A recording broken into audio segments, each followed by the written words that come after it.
دوستو آج کی اردو ڈکشنری میں آپ کے ساتھ شیئر کر رہی ہوں لفظ خلا اور دوسرا لفظ خلا۔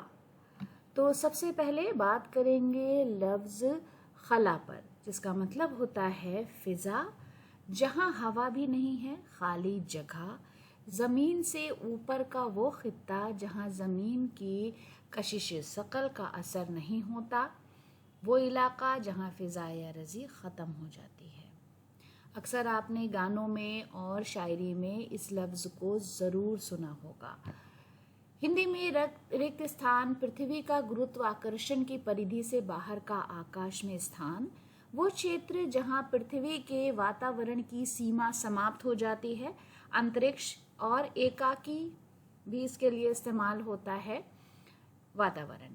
A vacant place اور space، hollowness، solitary place، lacuna اور absence جیسے الفاظ اس کے لیے ہم استعمال کرتے ہیں۔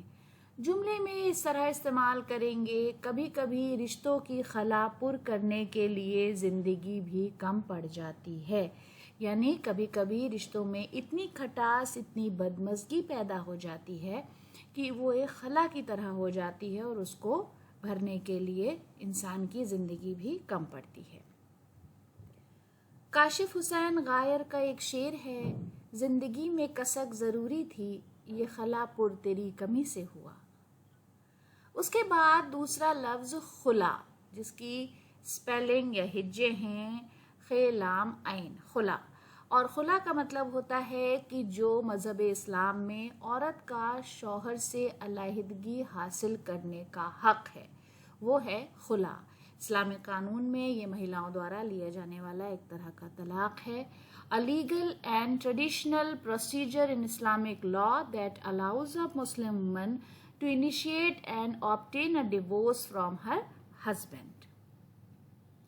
بہت سی خواتین خلا کے ذریعے خراب رشتے سے چھٹکارا حاصل کرتی ہیں۔